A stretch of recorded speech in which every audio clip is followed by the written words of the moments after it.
everyone! Welcome to the Empath Tarot. It's another love reading, timeless and general. Take what resonates lang po. Maybe some part of the reading makaresonate kayo, some part of it hindi. Totally makaresonate na parang kwento ninyo ito or hindi naman kaya. Dahil maraming mga energies since this is general reading. Tingnan kaya natin.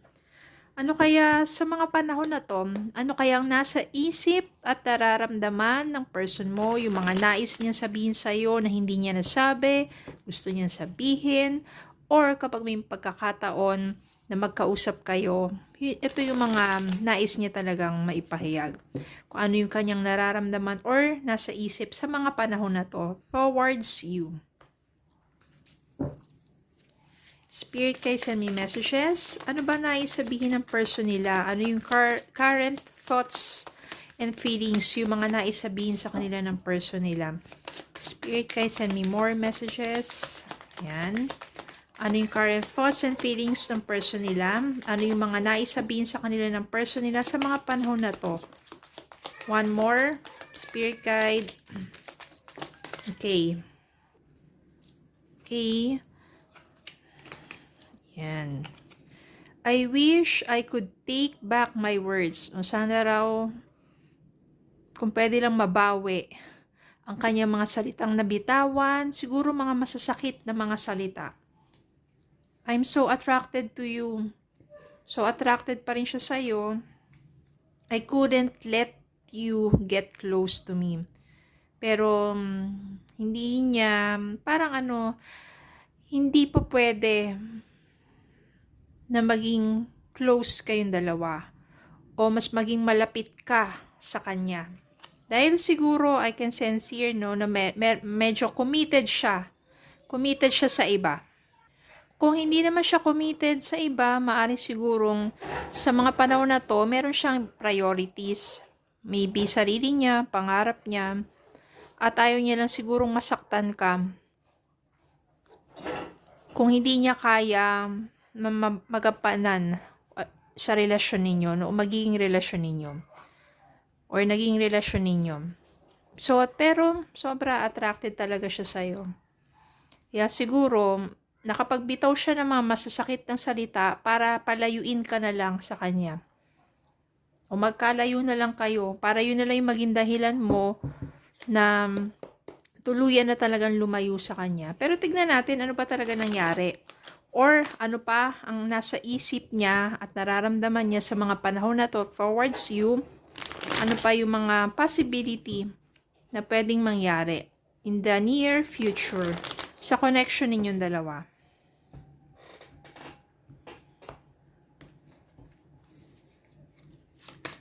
Spirit guys, send me messages. Anong nangyari sa connection na ito? Muna, ano ba mga nangyari sa connection na ito? Send me more messages.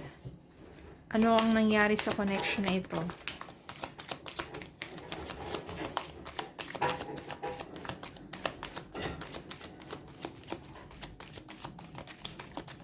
Yan.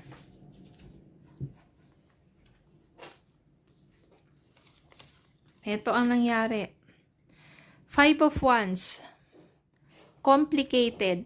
Maraming taong involved dito. Kaya naman siguro, I couldn't let you get close to me.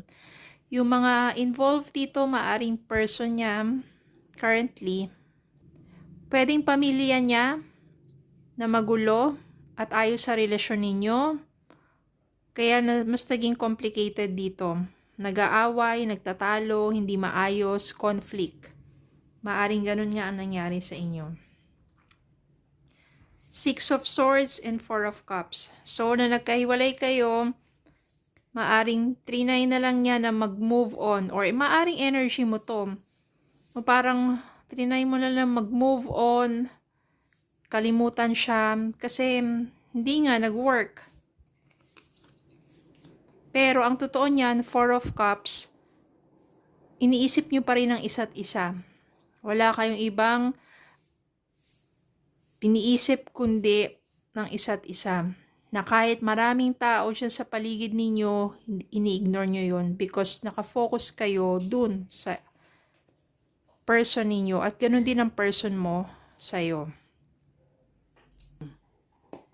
Ano naman kaya ang nasa isip at nararamdaman niya sa mga panahon na to? Kasi ito yung mga nangyari sa inyo before eh.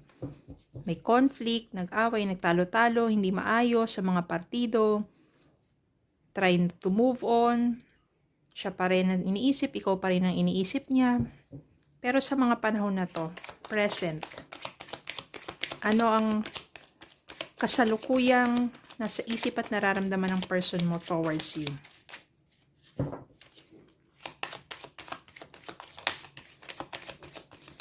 Spirit, can you send me messages? Ano yung, ito, yan. Temperance. Siguro nasa isip ng person mo na talagang magkakaroon ng tamang panahon para sa inyong dalawa. Na maaring yung nakaraan, na connection ninyo, ay hindi pa tamang panahon, hindi pa hinog, hindi pa perfect timing, pero niisip niya na darating ang panahon, nagkakaroon kayo ng tamang pagkakataon to be together. Divine timing. Ayan o, nalumabas nga dito, King of Swords. Talagang nasa isipan ka ng person mo, maaring araw-araw hindi ka nawawala sa isipan niya. Meron ditong death, meron ditong pagbabago, malaking pagbabago nangyayari sa person mo na siguro mas nagmamature siya. Siguro this time, kaya na niyang panindigan yung relasyon ninyo. Hindi katulad dito na hindi niya kayang ipaglaban or kaya nagiging magulo sa mga partido niya. But this time, mas matapang na siya. May malaking pagbabago sa person mo na kung saan masasabi mong nag-grow na siya, nag-mature. Habang ikaw, maaaring nagpapayaman ka or nagiging maganda ang estado ng iyong pamumuhay financially. Yung, ano ka rin eh, parang nagtanim ka rin, nag-invest ka rin sa sarili mo at inaani mo yun ngayon. Ano ang future possibilities para sa connection ninyong dalawa, lalo na kung pareho naman kayong single? Ano ang future possibilities para sa inyong dalawa, lalo na kung kayo naman ay parehong single?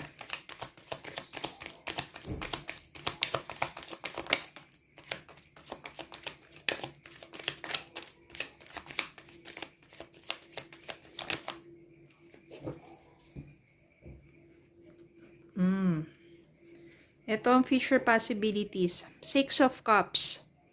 Maaring bumalik ang person mo. I can sense here yung person mo pala, no? Mas bata sa'yo.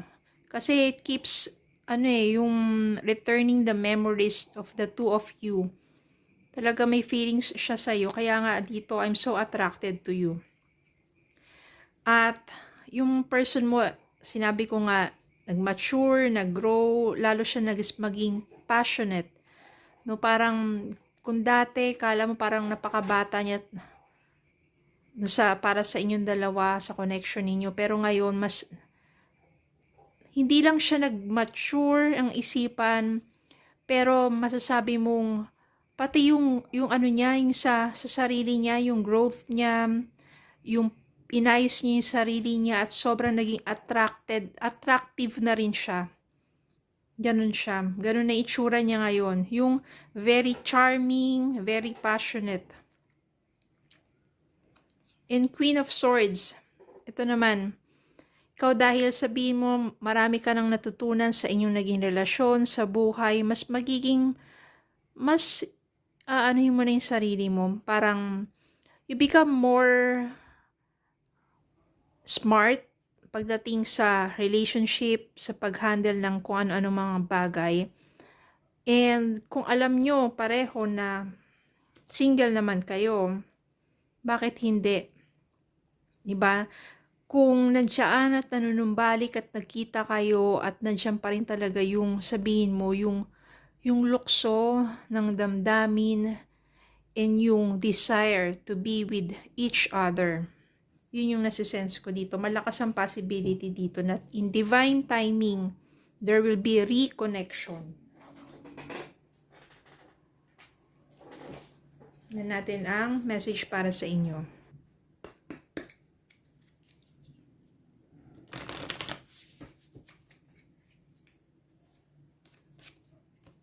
Children, your love life is being affected by children. Nako, maaring meron nga kayong, maaaring ang iba sa inyo, ang nag-uugnay ay ang inyong mga anak.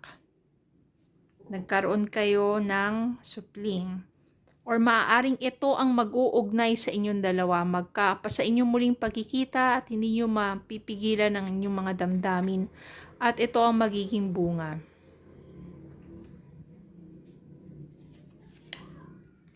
Retreat. It's time to disconnect from the world.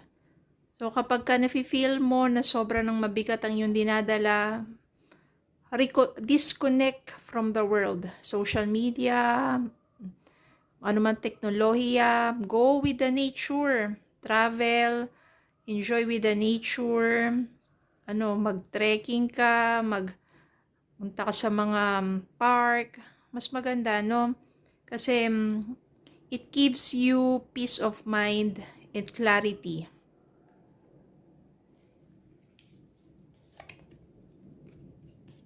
Ito na nga, give your relationship a chance. Work on your partnership. So, darating ang panahon na kapag kayo talaga pinagtagpo muli o nagkausap muli, magkakaroon ng chance for reconnection. Ang lakas ng energy dito, ng reconnection. Giving your relationship second chance. Especially kung pareho naman kayong single, di ba? Mas nag-mature na kayo, mas natuto sa buhay, mas naging strong, kaya nandito rin yung death card. And reconnection talaga, malakas ang energy dito ng reconnection. Why not, diba? Muling ibalik ang tamis ng pag-ibig. At maybe, this time, sa second chance na yon, mas maging successful na ang inyong connection at mauwi na sa isang pamilya. At ito lalo ang magpapatibay sa inyong samahan. Okay, so yun lang po. Maraming salamat po for watching. Please don't forget to like, share, comment, subscribe, follow me Facebook and YouTube. Have a good day po and God bless.